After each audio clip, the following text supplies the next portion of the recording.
Bonjour tout le monde et bienvenue à cet événement qui est dédié à la présentation du rapport FAC sur le secteur des boissons pour l'année 2022.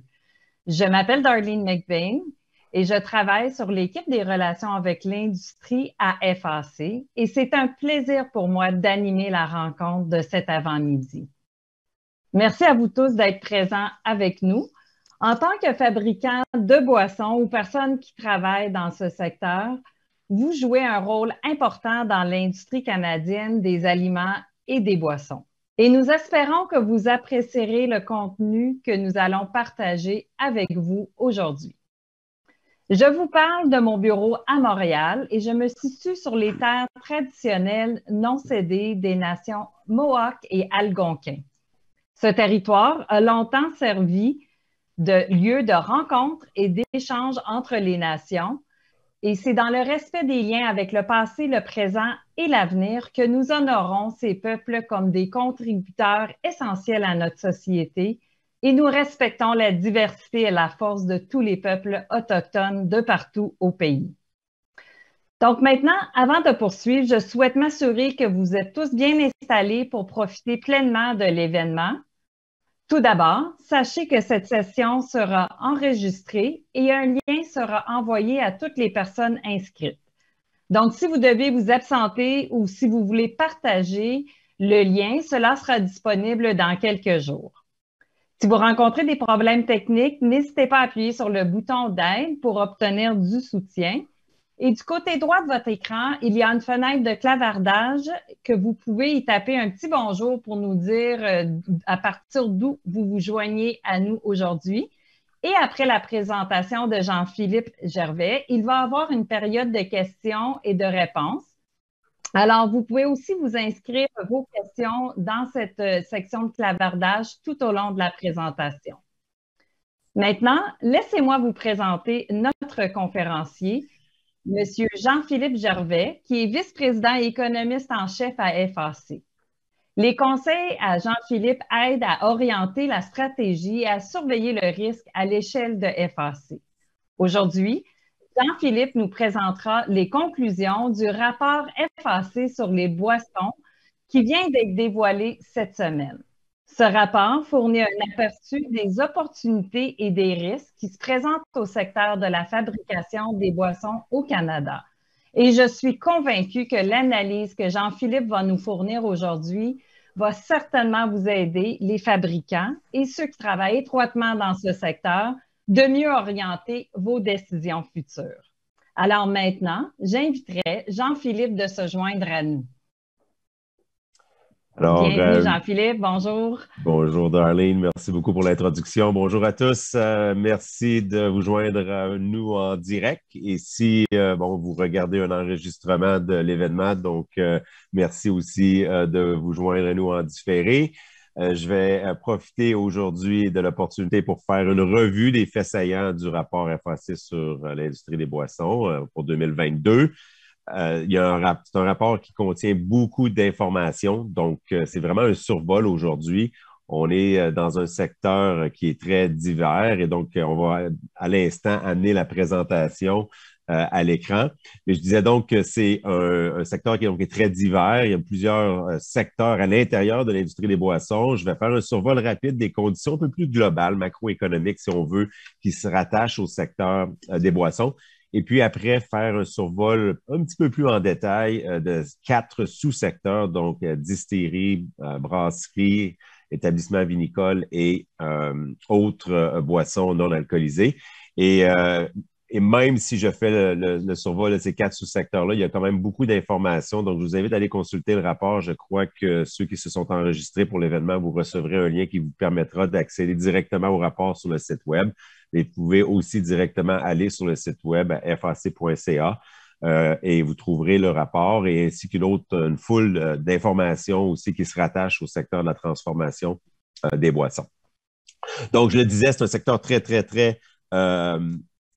divers Et c'est une industrie importante au Canada. On regarde les ventes en 2021, on a 14,5 milliards de dollars en 2021. Si on peut grossir à l'écran le tableau que vous avez présentement, j'ai encerclé un chiffre qui est 11,3 %. C'est la variation annuelle des ventes dans le secteur de la fabrication de boissons. Donc maintenant, lorsqu'on mesure les ventes en dollars, bien, il y a deux facteurs derrière cette augmentation-là. Il y a l'inflation, puis on en parlera beaucoup aujourd'hui d'inflation. Je pense que si je regarde dans les derniers mois, les déplacements que j'ai faits avec beaucoup de clients et les échanges que j'ai eus avec beaucoup de clients, le sujet de l'inflation est définitivement le sujet numéro un. Donc, on va y revenir amplement aujourd'hui dans les 25 prochaines minutes.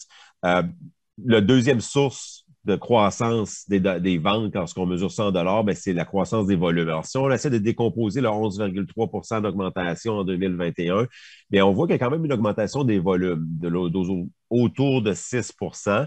Donc, il y a des pressions inflationnistes qui ont fait gonfler les prix, mais sur les marges, parce qu'on va aussi discuter de profitabilité, bien, il y a plusieurs sous-secteurs qui ont des défis importants au niveau des marges. On y reviendra donc, mais ça reste que le secteur des boissons est un secteur très important. Et un des thèmes, si on veut, du rapport 2022, bien, c'est ce retour, cette transition vers une nouvelle réalité, une sorte de normalisation après la période de pandémie que l'on a connue et qu'on connaît toujours, bien sûr, mais certainement, on observe présentement une transition alors que l'économie commence à réouvrir et on commence à retrouver plusieurs des habitudes de consommation que l'on avait avant la pandémie. Et j'ai mis la flèche ici pour illustrer juste, par exemple, un fait saillant, si on veut, qui implique le comportement des consommateurs. Si on regarde les ventes des bars, par exemple, elles ont rebondi assez fortement en 2021 par 12,7 %. Par contre, si on regarde en 2020, eh bien, on arrive à une diminution de 44,2 %. On avait fermé beaucoup d'établissements, etc. Donc, il y a vraiment un rebond qui n'est pas nécessairement complet. Une autre chose que vous ne voyez pas à l'écran, mais si on regarde les ventes en restauration de l'industrie alimentaire et boissons. Donc, pas juste boissons, mais alimentaire et boissons. Les ventes en restauration, c'est 40 % des ventes pour l'industrie alimentaire et boissons. Donc, ces ventes-là ont augmenté en 2021 là, de mémoire d'à peu près 23 %, mais on se ramasse quand même à la fin 2021, 22 % en bas de la valeur qu'on avait observée avant la pandémie. Donc, encore une fois, il y a une transition. Il y a vraiment un comportement qui a évolué dans les dernières années du consommateur. Ça a un impact important sur les ventes, sur les marges, etc. Ça, c'est un thème principal. L'histoire est différente pour chaque secteur. Si on a des secteurs qui vendent plus, qui ont plus de ventes directes aux consommateurs, si on parle par exemple de l'industrie vinicole, des choses comme ceci qui ont un impact sur les ventes, bien sûr. Je le disais en introduction, un des thèmes principaux, ce sont les marges de profit, parce que l'inflation a grugé beaucoup les marges de profit. Si je regarde pour l'industrie des boissons dans son ensemble, bien, on arrive avec une photo ici qui n'est pas nécessairement si négative que ceci. Par contre, je dois le dire, vous allez le voir lorsqu'on regardera les 4 sous-secteurs, il y a vraiment des secteurs qui ont beaucoup de difficultés avec leurs marges de profit. Une des raisons pourquoi les marges ici se sont améliorées, bien, par contre, c'est le poids de l'industrie des boissons non alcoolisées qui ont vu leurs marges s'améliorer, contrairement à d'autres secteurs, si on parle du secteur des brasseries, distilleries, etc. Donc, je ne passerai pas beaucoup de temps sur cette diapo-là, mais c'est simplement pour dire qu'on va y aller par sous-secteur pour regarder l'impact sur les marges de profit. Comme je le disais, je veux, avant de faire un portrait des sous-secteurs, bien regarder ce qui se passe au niveau plus macroéconomique. Donc, si on est capable de grossir un peu le tableau à l'écran, quelques petites choses à observer. Premièrement, où la flèche, c'est vraiment 2 variables importantes en ce qui a trait au potentiel de dépenser des consommateurs. On a eu un revenu disponible qui a augmenté pour 2020 et 2021 et qui continue d'augmenter en 2022. Donc, ça, c'est une chose positive parce que le revenu disponible a un impact sur les ventes potentielles et la demande ou la force de la demande pour le secteur des boissons. Une des histoires principales de la pandémie a été le taux d'épargne. Bien sûr, ce taux d'épargne-là a diminué, mais l'épargne reste encore assez impressionnante au niveau des consommateurs ou des ménages canadiens, même quand au début 2022, le premier trimestre, on a eu en quelque sorte une surprise dans le sens où on s'attendait de voir le niveau d'épargne diminuer, mais il a en fait augmenté au premier trimestre 2022. Donc, il y a encore de l'épargne qui est disponible pour les consommateurs et au fur et à mesure qu'on a ouvert l'économie, On s'attend à une belle saison d'été, etc. Donc, on a encore un pouvoir de dépenser. Par contre, il y a des pressions inflationnistes qui sont assez significatives. Si on regarde l'inflation, on a eu la dernière donnée pour le mois de mai, on est autour de, en fait, en règle générale, si on regarde toute l'économie, on est à 7,7 de taux d'inflation pour l'ensemble de l'économie. Si on regarde en alimentation, incluant boissons, on est autour de 8,8 si on fait juste mettre l'emphase sur les ventes au niveau du détail, on est au-dessus de 9 d'inflation, mais je pense qu'une des histoires principales, c'est que si on fait juste mention du secteur des boissons, on arrive avec une inflation, dépendamment des sous-secteurs, mais qui est toujours principalement en bas de 4 Donc, on n'a pas suivi du côté des boissons l'inflation que l'on voit dans le secteur alimentaire. Et puis, il y a des raisons derrière ceci. Si on parle, par exemple, de coûts, les fabricants de boissons font face sensiblement à le même type d'inflation que les transformateurs alimentaires. Donc, il y a d'autres raisons pour expliquer le peu d'inflation que l'on observe présentement dans le secteur des boissons. Une des raisons, des pressions sur les marges, bien sûr, il y a différentes pressions. Une des pressions, et c'est ce que j'ai encerclé à l'écran, le 5,2 des postes vacants dans l'industrie de fabrication de boissons et de produits de tabac. C'est vraiment la connexion ou la combinaison utilisée par Statistique Canada, un petit peu bizarre là, de boissons et tabac ensemble, mais à 5,2 on est au-dessus de la moyenne pour toute industrie confondue à 4,7 le chiffre au-dessus. Et on a eu une croissance importante. Ça ne paraît pas nécessairement beaucoup là, si on regarde, par exemple, le secteur des boissons, 5,2 de postes vacants par rapport à 4,7 un 50 points de base de différence, mais ça se traduit par des pressions inflationnistes importantes sur les salaires. Et puis, on fait beaucoup dans les médias de salaires qui encore sont en deçà du niveau d'inflation, qui sont en deçà de 4 de croissance. Mais faut aussi, la réalité, c'est que c'est une moyenne. Donc, ça fait état des travailleurs que l'on engage avec les travailleurs qui sont déjà engagés. Mais si on fait simplement l'analyse des travailleurs qui ont été engagés dans les derniers mois, on voit des pressions inflationnistes importantes sur les salaires pour cette sous-ensemble de travailleurs-là. Donc, il y a des pressions sur le marché du travail. Et puis, c'est une source d'inflation qui est importante pour les entreprises. Maintenant, l'inflation a aussi un autre problème, c'est-à-dire qu'elle réduit le pouvoir d'achat des consommateurs. Donc, on risque d'arriver au fur et à mesure que les taux d'intérêt augmentent, on risque d'arriver à un ralentissement économique assez important. J'ai parlé des taux d'intérêt, puis après ça, je veux mentionner aussi l'importance de ce possible ralentissement-là économique sur le secteur. À l'écran, parce qu'il y a beaucoup d'entreprises qui ont fait des investissements ou qui vont devoir faire des investissements dans le futur. La question principale reliée à l'inflation que j'ai, moi, personnellement, dans mon rôle, c'est toujours sur les taux d'intérêt. Vous voyez à l'écran la hausse des taux d'intérêt sur les marchés financiers. Et j'aime bien tout le temps faire la distinction entre marché financier et Banque du Canada, parce que dans les médias, on met beaucoup l'emphase sur la Banque du Canada. Celle-ci a augmenté son taux directeur de 50 points de base récemment. C'est la deuxième augmentation consécutive de 50 points de base. Depuis le début 2022, on a un taux de la Banque du Canada qui est 1,25 supérieur à ce qu'il était pendant la pandémie. D'accord. Mais par contre, si on regarde les attentes sur le marché, parce que les marchés financiers sont en avant de la Banque du Canada, c'est-à-dire que c'est toujours une fonction, toujours une question d'attente par rapport à ce que la banque va faire.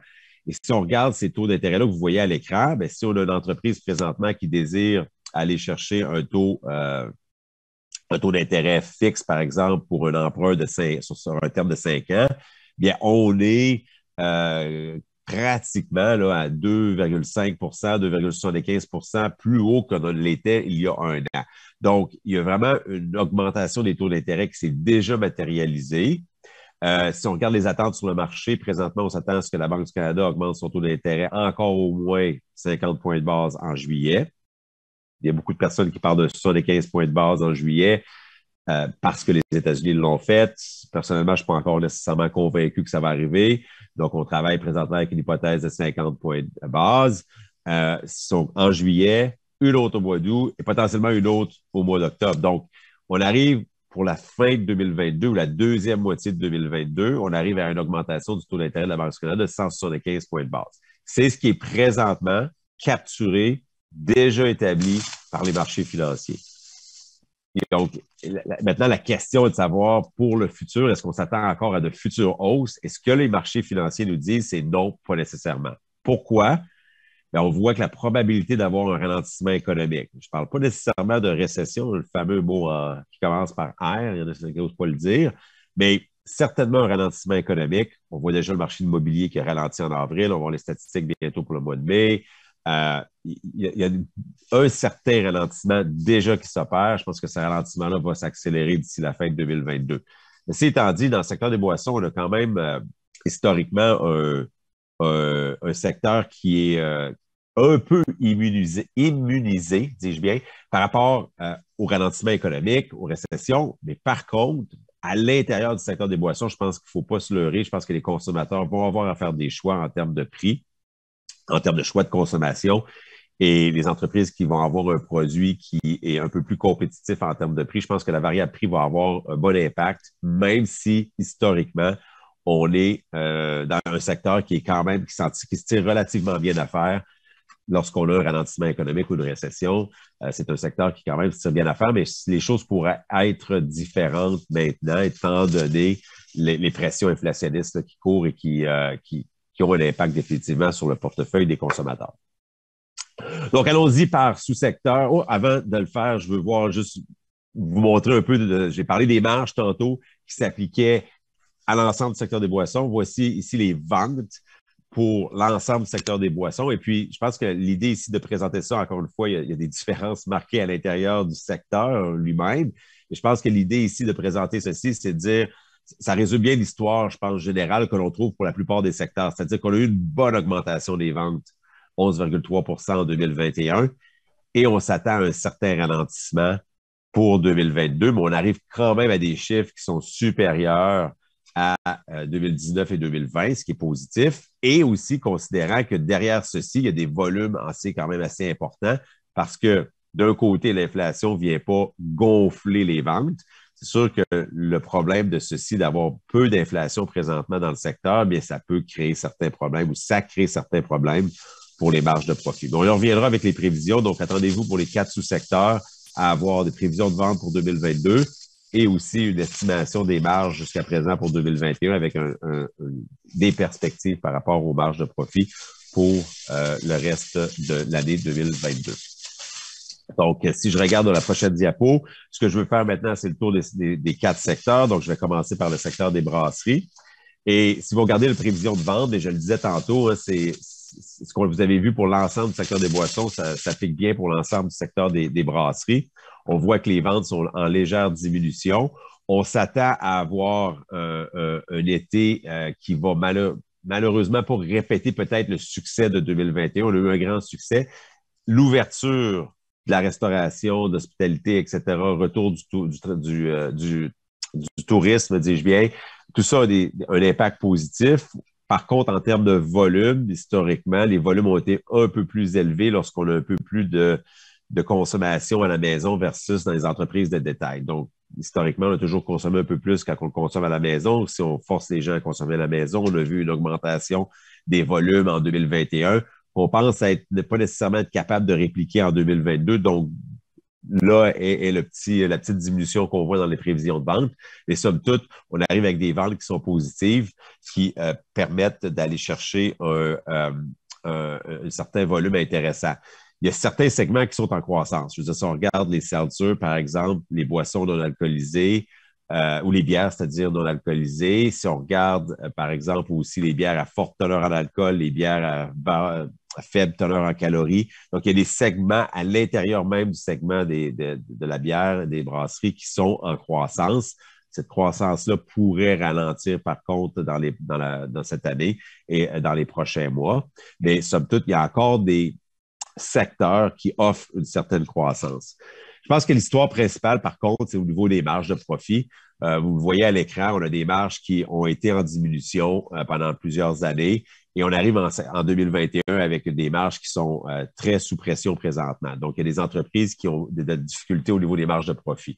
Bon, mais c'est sûr que l'augmentation du prix des intrants y est pour quelque chose. Si on regarde le prix de l'or, ça a doublé depuis 2020, ou plus que doublé depuis 2020. Si on regarde l'aluminium, on a eu 38 d'augmentation en 2021. Pour les premiers mois de 2022, on a encore quelque chose comme 35-38 d'augmentation pour les produits d'aluminium. tout ce qui est produits de carton, etc. aussi. Je regarde mes notes ici, je pense que c'était 11 d'augmentation en 2021. On arrive à 15 d'augmentation pour les premiers mois de 2022. Donc, tout ça fait en sorte que ça crée de la pression sur les marges. Il y a aussi, je dirais, et on le voit encore une fois, si on regarde les données au niveau du détail en termes d'inflation, on a encore une certaine difficulté à passer la hausse de coûts au niveau du détail, du service. Et ça, c'est pas étranger au fait qu'il y a une compétition très intense, si on veut, à l'intérieur des entreprises dans le secteur. Si on regarde l'augmentation du nombre de brasseries, à la fin 2021, on avait, si je vais avoir le chiffre exact, 321, si je me souviens bien. En fait, si on regarde excusez-moi, si on regarde en 2015 et 2021, on a une augmentation du nombre d'établissements de 150 Donc, il y a vraiment une compétition accrue. Il y a encore une préférence définitive pour des consommateurs, pour les entreprises plus locales, donc avec une histoire du branding derrière ceci, etc. Mais c'est sûr que la concurrence au niveau des établissements fait en sorte qu'il est difficile maintenant de passer ces augmentations de prix-là au détail.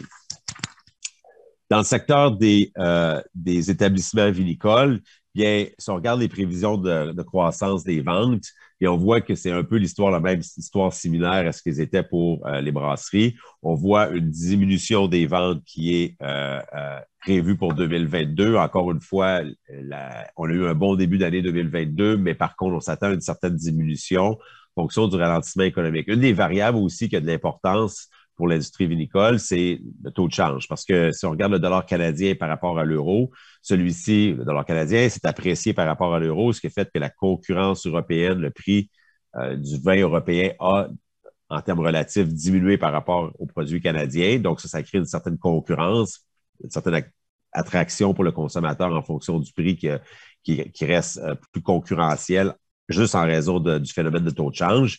L'inverse s'est produit par rapport au dollar américain, donc le dollar canadien a perdu une certaine valeur. On pense que, si on regarde pour le reste de 2022, le dollar canadien va continuer à perdre un peu de valeur par rapport au dollar américain, surtout au fur et à mesure qu'on s'en vient vers un ralentissement. On le voit présentement sur le marché du pétrole. Il y a des signaux clairs qu'il y a un certain ralentissement économique qui s'en vient au niveau global. Je pense que le Canada ne sera pas immunisé par rapport à ce ralentissement économique-là. Donc, c'est un dollar canadien qui est en légère diminution. Pour le reste de 2022, on pourrait aller dans la fourchette de 74-75 sous américains. Pour ce qui est de la valeur du dollar canadien par rapport à l'euro, puis on arrive avec un dollar canadien qui va rester fort par rapport à l'euro. On regarde ce qui se passe du côté européen. On commence maintenant, présentement, à avoir certaines discussions qui ressemblent drôlement à ce que certains s'en souviendront. Toute la crise de la dette en Europe, au fur et à mesure que les taux d'intérêt augmentent, on se pose maintenant de plus en plus de questions en Europe par rapport à la dette énorme que certains pays européens ont toujours dans leurs livres et donc, ou dans leur bilan financier. Et donc, ça crée certaines inquiétudes par rapport à l'habileté de ces pays-là à avoir une croissance économique. Donc, je ne m'attends pas à ce que l'euro devienne très fort dans les prochains mois, prochaines années, ce qui fait en sorte que le dollar canadien va rester assez fort par rapport à l'euro. Le problème de disponibilité de données fait en sorte qu'il n'est pas nécessairement possible de calculer un indice de marge de profit pour les industries vinicoles. On a eu une année 2021, somme toute, qui était un peu difficile du côté de production. Si on regarde en Colombie-Britannique, par exemple, dans l'ouest du pays, on a eu un été chaud en 2021, sec. On a eu des pluies, une inondation à l'automne, ce qui a créé des difficultés au niveau des récoltes. Du côté de l'Ontario, encore pluie aussi à l'automne. Donc, beaucoup d'humidité, ce qui fait en sorte que les récoltes ont été un peu plus difficiles. Un des phénomènes, je pense, qui est à surveiller pour l'industrie vinicole ou les établissements vinicoles, c'est l'augmentation des inventaires qui ont cru à un plus haut niveau que les ventes. Donc, ça a du sens d'un certain côté de voir les inventaires croître avec les ventes. On veut se prévenir, par exemple, par rapport à des années plus difficiles côté de production de produits primaires. Ça, c'est effectivement une des bonnes raisons d'avoir plus des inventaires ou des inventaires qui sont en croissance avec l'augmentation des ventes. Mais par contre, l'autre côté de l'envers de la médaille, c'est que ces inventaires-là, il y a un coût à avoir ces inventaires-là. Et on peut se retrouver dans une situation où on doit se liquider des inventaires en raison du poids ou du fardeau financier. Et si on le fait, bien, pour liquider des inventaires, on doit nécessairement passer, par exemple, la plupart du temps par une politique de prix un peu plus agressive, ce qui fait en sorte que pour l'industrie vinicole, c'est quelque chose de problématique parce que le prix est un signal très, très, très important en termes de qualité, en termes de branding. Donc, tous ces enjeux-là, je pense, à surveiller du côté des établissements vinicoles pour 2022. 2022. Côté des distilleries, un peu le même phénomène.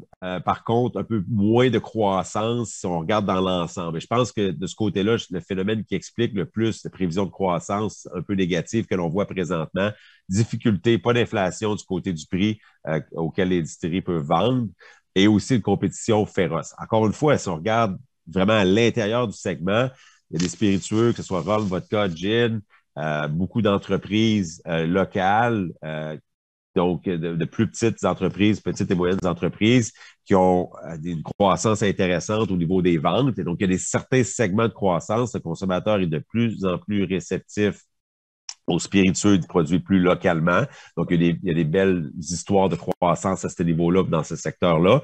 Mais il reste que c'est la concurrence, encore une fois, avec le mouvement des devises qu'on a vu en 2021, la concurrence a été énorme. Et ce qui fait en sorte, certainement, la concurrence étrangère, si on regarde des grandes distilleries étrangères, etc., qui ont pu amener un produit à un prix intéressant, ça a causé une certaine diminution des ventes dans leur ensemble. Il reste qu'il y a encore des secteurs où on a une croissance possible. Et je pense qu'encore une fois, l'histoire principale, c'est du côté des marges de profit. On a encore beaucoup de problèmes à avoir des marges de profit, à stabiliser la marge de profit. On fait encore attention face à des pressions importantes. Si on regarde, encore une fois, un des phénomènes, je pense, qui explique peut-être la difficulté à repasser les augmentations de coûts vers le consommateur. Il y a certaines entreprises qui le font plus facilement, ceux qui sont capables d'avoir du vente direct au consommateur, etc. Il est difficile de le faire si on regarde le nombre d'établissements enregistrés à la fin de 2021. On était aux alentours de 300, c'est là que je vous l'ai donné tantôt, 325 distilleries à la fin de 2021, comparativement à 94 pour 2015. Donc, il y a eu une croissance très, très importante dans le secteur, ce qui fait en sorte que la concurrence est très, très intense. Et je pense que ça explique en quelque sorte les difficultés que l'on a pu rencontrer à essayer de passer des augmentations de marge ou les augmentations de coûts pour protéger ces marges-là. Et finalement, le boisson non alcoolisé, bien, lui-même est un sous-secteur très divers. On a dans ce secteur-là tout ce qui, par exemple, boissons gazeuses, thé glacé, eau gazéifiée avec des saveurs. On a tous les produits déjà pré-faits, produits de caféine ou boissons caféinées, donc déjà préfabriqués, etc. Donc, il y a beaucoup de diversité à l'intérieur de ce secteur-là. Et c'est un secteur qu'on croit être encore en croissance pour 2022. C'est évident que si on observe un ralentissement économique, il va falloir faire attention à l'habileté des consommateurs à soutenir cette croissance-là.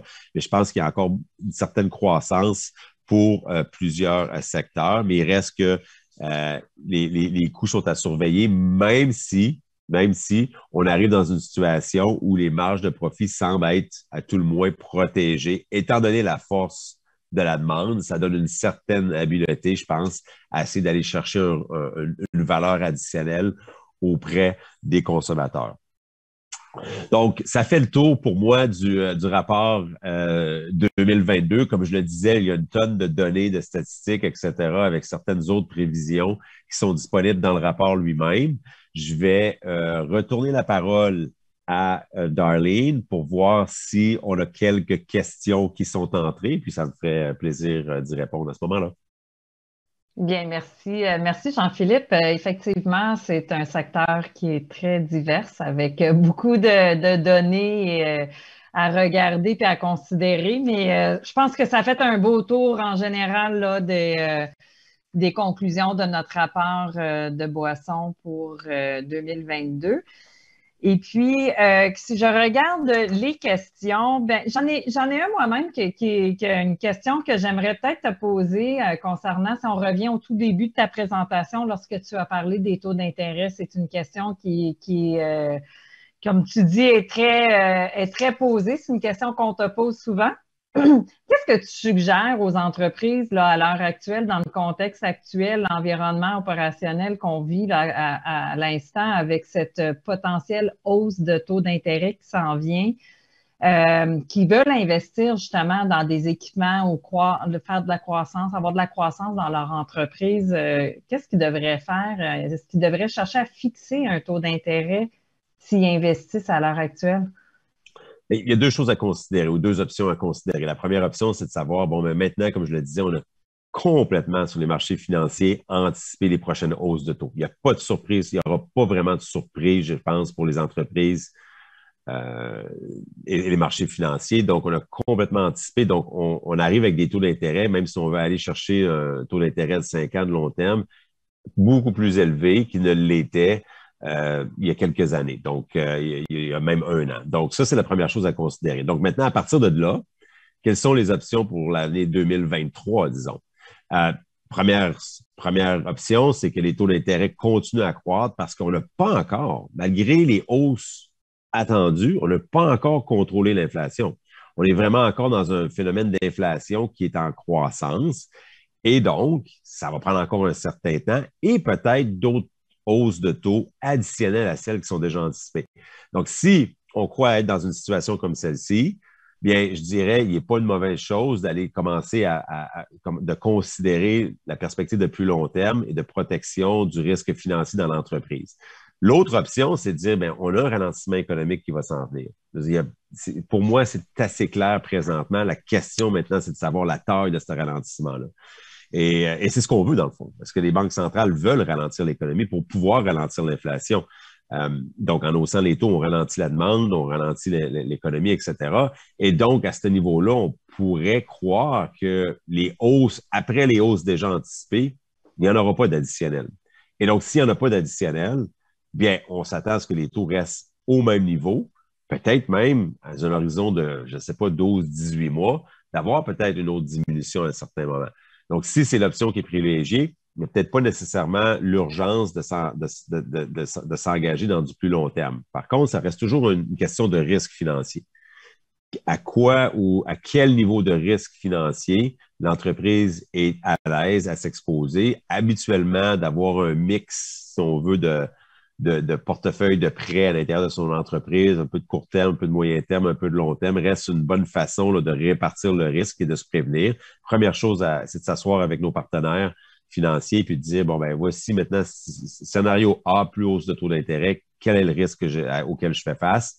Maintenant, et quelle est peut-être l'option inverse, c'est-à-dire si on a une baisse de taux, qu'est-ce que je pourrais faire maintenant pour essayer d'en profiter puis de voir un peu les différents scénarios.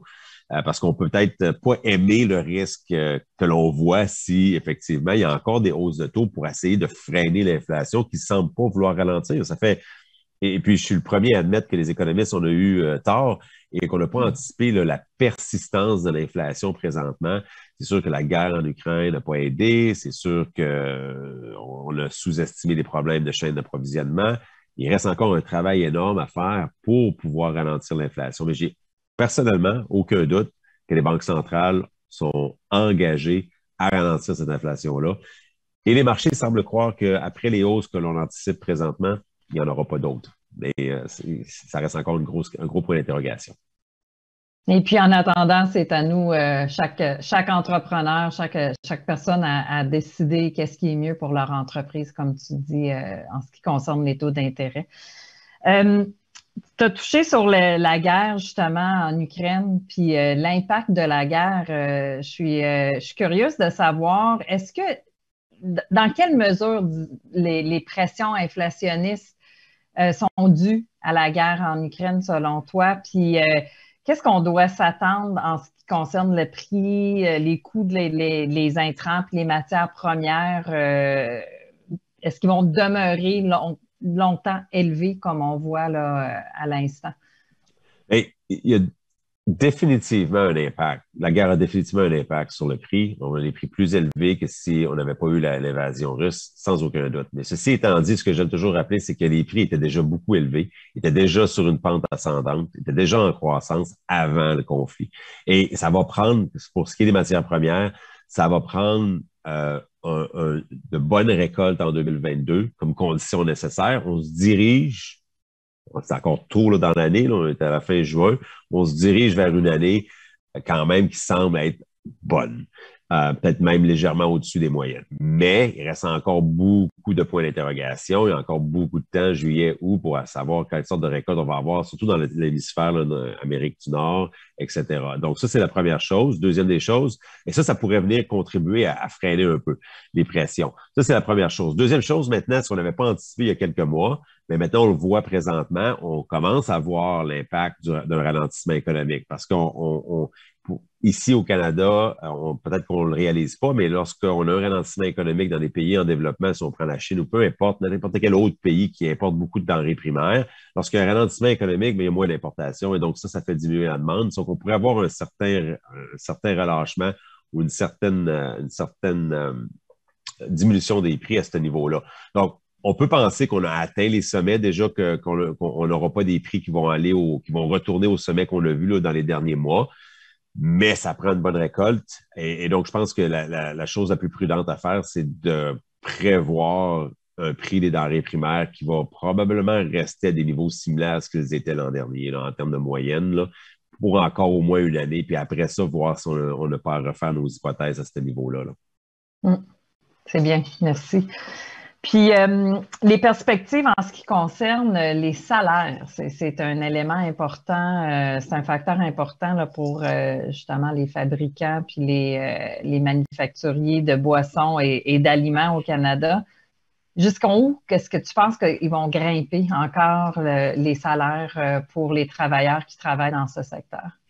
J'aimerais ça dire que non, mais je pense que la réponse, c'est oui. La main-d'œuvre, c'est le défi numéro un. Il y a pas, c'est un actif stratégique maintenant à l'intérieur de l'entreprise. On parlait d'équipement. Regardez, il y a 10 ans, quand on parle d'actifs stratégiques, on parle de technologie, on parle de procédés ou quoi que ce soit. Mais là, maintenant, on parle de travailleurs comme actifs stratégiques. Et je pense que on a une situation devant nous qui va être une situation de long terme, c'est-à-dire en termes de pénurie de main-d'œuvre. Et on commence à voir les pressions inflationnistes dans les chiffres se matérialiser au niveau des salaires. L'inflation, si on est capable de la juguler et la ralentir rapidement, peut-être que ça va envoyer le bon signal pour que les salaires n'augmentent pas trop. Mais j'ai l'impression qu'on n'a pas fini de voir les pressions inflationnistes sur les salaires, malheureusement. Ça va avoir un impact direct, évidemment, sur les entreprises et leurs marges. Donc, les prévisions de vente, on en a parlé dans les 4 secteurs tout à l'heure, puis c'est pas toujours positif pour tous les secteurs, pour les 3 premières, en tout cas au niveau des boissons alcoolisées. Comment tu envisages là, pour 2023, puis dans le futur, là, même après, là, pour à venir? La difficulté dans ces prévisions-là, c'est vraiment la normalisation, une certaine normalisation des comportements d'achat. Donc, on a vraiment eu un choc énorme 2020 avec la pandémie. On a eu une certaine réouverture, etc., 4, 5, 6 vagues pour 2021.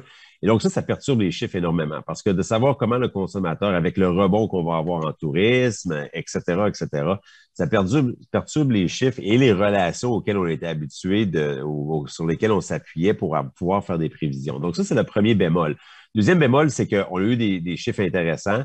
Moi, je m'attends à ce que les chiffres restent intéressants encore pour 2022.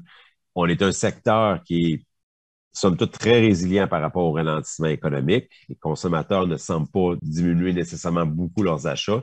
La variable différente, et ça, je veux le mentionner parce que je veux pas que personne dise que j'ai passé ça sous silence. La variable différente, si on était pour avoir un ralentissement économique important, c'est vraiment l'inflation. Parce que l'inflation, combinée à un ralentissement économique au terme du revenu, pourrait avoir un impact plus important sur le portefeuille. Et puis ça pourrait avoir des enjeux importants sur le type de produit. Donc, des entreprises qui se positionnent avec un produit un peu plus attrayant au niveau prix vont peut-être avoir un peu plus de facilité à l'intérieur d'un ralentissement économique. Donc, ça, c'est une des variables aussi. Et somme toute, je pense qu'il y a un bon rebond.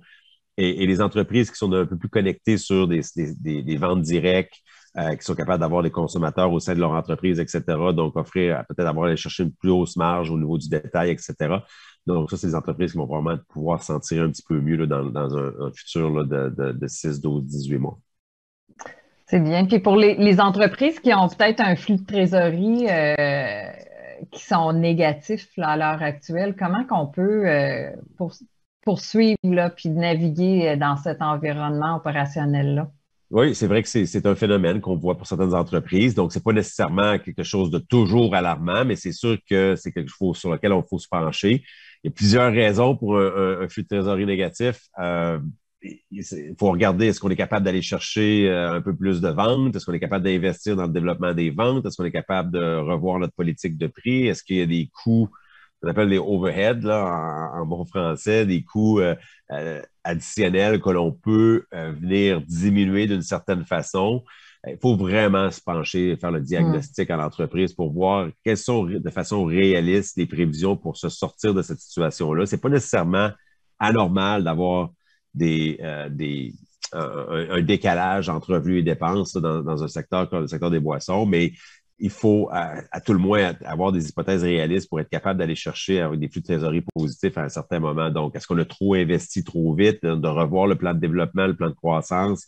Donc, ça, c'est des choses sur lesquelles il faut se pencher si on se retrouve dans une situation avec un flux de trésorerie négatif. Oui, c'est bien. Puis au niveau de l'industrie de la bière au Canada,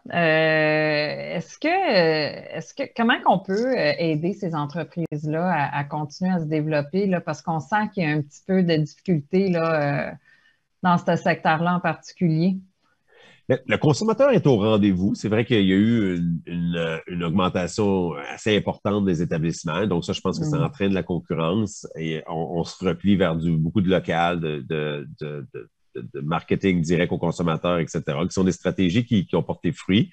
Maintenant, la concurrence est féroce. Donc, encore une fois, c'est vraiment c'est relié au fait de la possibilité de se diversifier, de se démarquer de la compétition parce que, comme je l'ai dit, les tablettes sont quand même assez pleines. Et Mm. par contre, c'est un produit, il y a des segments à l'intérieur même du segment de la bière, par exemple, si on parle de bière à forte valeur alcoolisée ou à haute teneur alcool, faible calorie. Donc, il y a certains segments qui ont été en croissance en 2021. Donc, on s'attend à ce que cette croissance-là se répète en 2022. Mm. C'est bien. C'est assez incroyable, effectivement, de voir la quantité, l'offre qui existe sur les tablettes, là, dans les microbrasseries puis les chaînes de détail qu'on voit. Tellement de beaux produits, puis très diversifiés, comme tu dis. Écoute, j'ai une dernière question. Si on compare la production du vin québécois, qui est de 3,1 millions de bouteilles par année, à la quantité de vin qui est consommée au Québec, il y a encore beaucoup de place pour les vins québécois. Comment est-ce que tu expliques la prévision à la baisse? Faut comprendre qu'il y a certaines, à l'intérieur même de l'industrie canadienne, ce sont des chiffres au niveau national. On n'a pas assez de données pour pouvoir effectuer des prévisions au niveau des différentes provinces. C'est sûr qu'il y a la concurrence internationale qui est très, très forte. Et le consommateur qui part d'un volume, comme au Québec, un volume qui est moindre que dans certaines autres provinces, ben, va être plus réceptif à aller appuyer la croissance à l'intérieur, par exemple, de la province comme le Québec. Donc ça, absolument, je vois une certaine croissance. Par contre, lorsqu'on met tous les chiffres ensemble, étant donné le poids de la production au Québec versus le poids de la production ailleurs au Canada, c'est sûr que ça ne ressort pas dans les chiffres agréés. Donc, c'est pour ça qu'il faut faire attention pour être sûr de comprendre un peu d'où viennent les tendances sur le marché. Mais je vois effectivement que si on part d'une situation où le volume de production en proportion de ce qui est consommé est faible, et il y a définitivement un intérêt du consommateur pour le produit plus local. Québec étant peut-être le marché local, hein, ça dépend. On a toujours une définition de local qui va être différente selon le produit. Pour le vin, je pense que la définition, la province est certainement une des façons d'aller chercher l'aspect local. Et effectivement, il y a certainement une croissance qui est là, qui est possible. Donc, de voir des prévisions plus négatives au niveau des ventes n'est pas nécessairement alarmiste. Et aussi, de bien comprendre aussi l'aspect année de base. C'est-à-dire qu'on parle, oui, c'est vrai, d'une diminution en 2022, mais par contre, on travaille avec une forte hausse de 2021. Donc, on reste à des niveaux très largement supérieurs à ce qu'on avait en 2019, 2000, avant la pandémie. Donc. Hey, j'ai une autre question, Jean-Philippe, qui s'est pointé ici. Alors, selon toi, est-ce que les entreprises de boissons alcoolisées pourront-elles un jour refiler la totalité des coûts, hein, aux consommateurs? C'est une bonne question. C'est qu'est-ce qui va changer pour répondre oui à cette question-là? C'est pour moi la façon de penser à cette question-là. Qu'est-ce qui va changer dans la dynamique entre acheteurs et vendeurs? Donc, est-ce qu'on pourrait penser à un certain code une certaine collaboration, partenariat, etc., entre détaillants, transformateurs, etc.? Est-ce qu'on va voir une certaine diminution de la concurrence? Que ce soit étrangère, parce qu'il y a une variation de la devise qui fait en sorte que les produits étrangers sont plus dispendieux. Qu'est-ce qui va changer dans l'environnement économique pour répondre oui à cette question-là? Difficile pour moi de le dire. On peut établir plus facile d'établir un diagnostic présentement, de dire qu'il est difficile. Si on regarde, par exemple, l'indice des prix à la transformation alimentaire, cet indice des prix-là a augmenté énormément dans le dernier 12 mois. Et c'est pas un secret, les coûts ont augmenté, mais il y a une certaine habileté dans la transformation alimentaire à aller passer une partie, à tout le moins une partie, c'est pas nécessairement la totalité, mais une partie des coûts additionnels. C'est moins présent dans le secteur des boissons. Alors, qu'est-ce qui fait la différence? Pour moi, c'est l'aspect concurrence. Il y a probablement une concurrence un peu plus intense en termes d'établissement, etc., au niveau des boissons que dans le secteur alimentaire, aliments. Donc, ça explique pour moi principalement ce qui se passe, mais est-ce qu'on va pouvoir voir cette dynamique-là changer? Potentiellement. Je pense que les détaillants sont de plus en plus réceptifs à travailler avec leurs fournisseurs pour voir comment ils sont capables d'aller transférer une certaine partie, mais c'est sûr que si on a un ralentissement économique avec un consommateur qui est plus sensible aux augmentations de prix parce que son revenu va être moins élevé, ça reste un environnement difficile pour moi, là. Alors, merci Jean-Philippe. C'est tout le temps que nous avons aujourd'hui. On n'a plus de questions du public non plus. Alors, pour vous, l'audience, vous recevrez sous peu un courriel qui va contenir l'enregistrement de l'événement aujourd'hui. Puis, vous pouvez en profiter pour le réécouter et le visionner à nouveau et le partager avec vos connaissances. Puis, inclus dans ce même courriel, vous trouverez un lien vers le rapport dont il est question aujourd'hui, le rapport FAC sur le secteur des boissons. Et il y aura aussi un formulaire d'évaluation qui prendra environ 3-4 minutes à remplir. Votre opinion est importante pour nous et ça nous aide à développer et améliorer nos événements. Donc, aussi pour le mois de septembre, FAC va publier une mise à jour de mi-année du rapport sur les aliments et les boissons. Et Jean-Philippe se joindra à nous une fois de plus pour souligner les changements sur le marché au cours des 6 prochains mois, ou les 6 derniers mois en fait.